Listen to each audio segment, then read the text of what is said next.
It began with an email, an invitation too tempting to ignore. 10 strangers, each drowning in debt and desperation, were promised a fortune in exchange for participating in a secret game. The offer was cloaked in mystery, its details eerily reminiscent of the fictional Squid Game that had captivated millions. But this was no show. By the time they realized the stakes were more than financial, it was too late. Trapped in a deadly contest where survival meant abandoning humanity, they discovered the terrifying cost of their greed and the horrifying truth behind the masks that watched their every move. 10 strangers, each battling financial ruin, received a cryptic email that would forever alter the trajectory of their lives. The email was both alluring and unsettling, offering a once-in-a-lifetime chance to win a fortune. It claimed to hold the solution to their mounting debts, the key to freedom from the crushing weight of desperation. However, the lack of identifiable details, no sender, no company name set an ominous tone. At its heart was a single hyperlink to a website that bore the unmistakable imagery of the popular Squid Game series. Clicking the link led to a minimalist page with stark instructions. The website offered no frills, only a countdown timer and a set of coordinates for a location. A single line beneath the timer read, "Only the brave will seize this opportunity." No further explanation was provided, and there was no mention of what the game entailed. Yet, the promise of a massive payout was enough to override any apprehension. Each recipient was at their breaking point. A single mother, drowning in medical bills for her child, saw this as her last hope. An entrepreneur, crushed by a failed business and harassed by creditors, felt he had no other options. A college dropout burdened by student loans, a man evicted from his home, and others with equally harrowing tales all stared at their screens, contemplating their decision. The email had reached those who had nothing left to lose. By the time the countdown reached 0, all 10 had made their choice. On the designated night, they arrived at the provided coordinates, an abandoned warehouse located in an industrial area on the city's outskirts. The area was desolate, shrouded in darkness save for a single flickering light above a steel door. The participants arrived one by one, each carrying their private burdens and sharing an unspoken air of trepidation. Upon entering the warehouse, they were greeted by masked figures dressed in crimson uniforms. Their faces were obscured, their movements eerily precise. Without a word, they handed each participant an envelope. Inside were concise instructions and a contract. The instructions stated that the game offered the potential to win an immense cash prize, but also warned that participants must adhere strictly to the rules. The contract, written in dense legal jargon, required only a fingerprint for acceptance. Most skimmed the document, their focus on the promise of wealth rather than the implications of the fine print. One participant hesitated, questioning the vague language and the ominous tone of the document. However, the masked figures remained silent, their presence alone imposing enough to quell resistance. The others, driven by desperation, quickly pressed their fingerprints onto the paper, sealing their commitment. One by one, all 10 succumbed to the lure of salvation wrapped in mystery. As soon as the last contract was signed, the participants were blindfolded and escorted into waiting vehicles. The ride was disorienting, an extended journey through what felt like endless turns and bumps. Deprived of sight, the participants could only imagine where they were being taken. Anxiety mingled with anticipation as the minutes dragged on. When the blindfolds were finally removed, they found themselves in a remote compound surrounded by dense forest. The facility was cold and utilitarian, its high walls topped with barbed wire. Cameras dotted every corner, their unblinking lenses tracking the group's every move.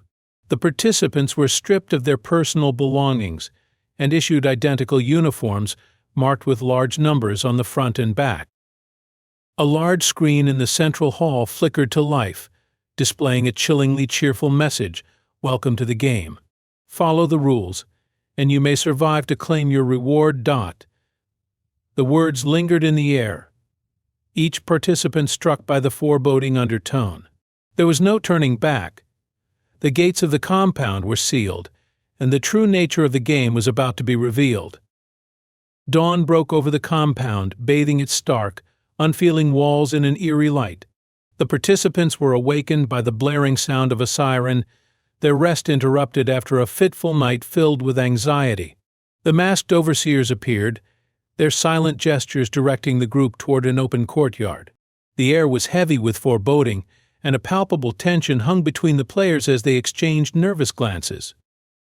The courtyard stretched vast and featureless, save for a peculiar sight at its far end, a towering mechanical doll with a childlike face. Its head swiveled grotesquely, scanning the field with lifeless eyes. The screen on a nearby wall flickered to life, displaying the name of the first game, red light, green light dot. The rules were straightforward. The doll would face away from the players during the green light phase, and they could move toward it. When the doll turned back during red light, any movement would result in elimination. As the voiceover concluded, the word elimination resonated ominously in their minds. The masked figures lining the perimeter, armed with rifles, offered no reassurance. The game began with the cheerful chime of a bell. The doll's head rotated away, and the players hesitantly moved forward. Some took cautious steps, while others sprinted in a bid to reach the end quickly. Then came the abrupt switch red light. The doll's head snapped back with mechanical precision, and a few players, caught mid-motion, froze in terror. A sharp crack pierced the air. One of the players collapsed, a scarlet pool forming beneath them. Gasps of horror swept through the remaining participants as they realized the brutal truth. Elimination was no metaphor, it was execution.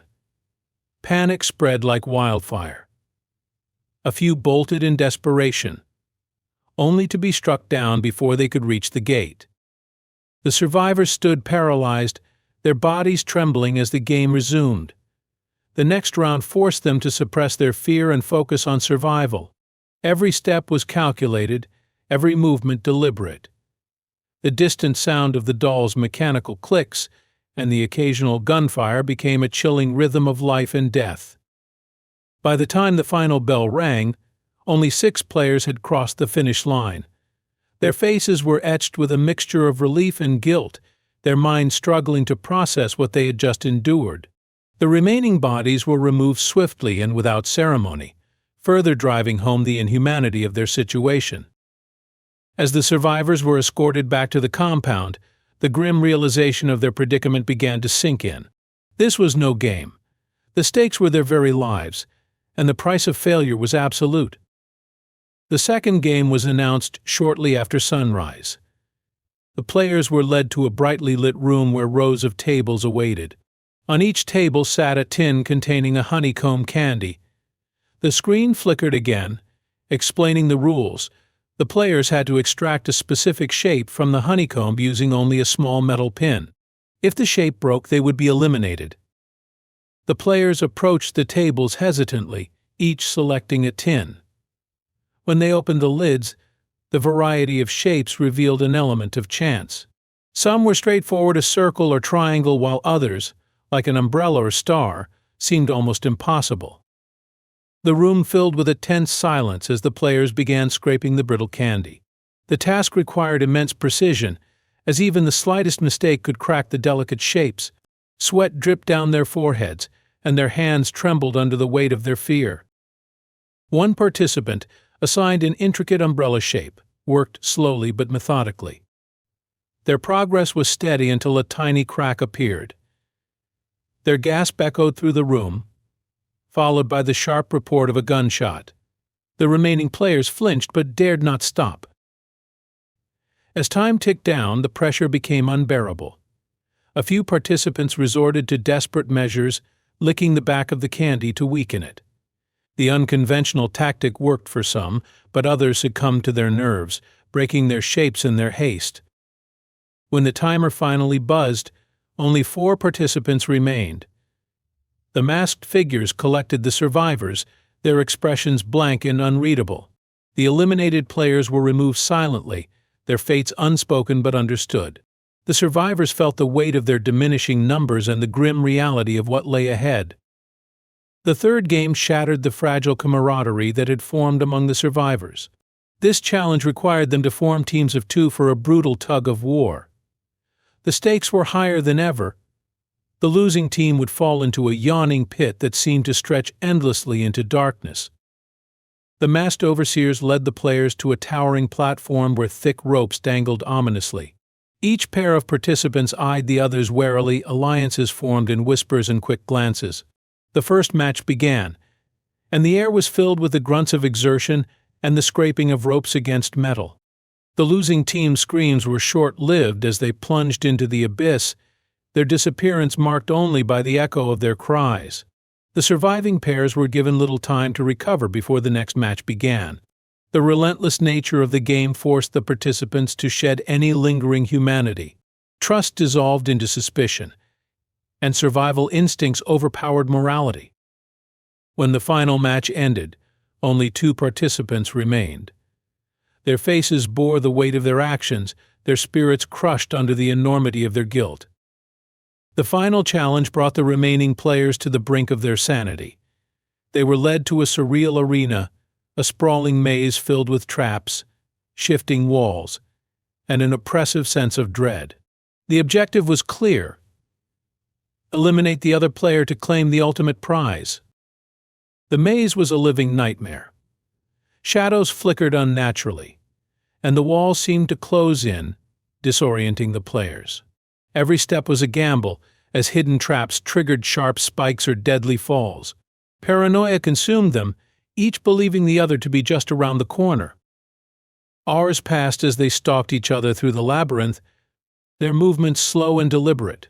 The silence was broken only by the occasional sound of shifting walls or the faint echo of footsteps.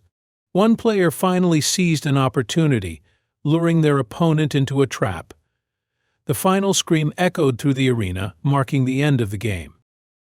The victor was escorted out of the maze, their face pale and hollow.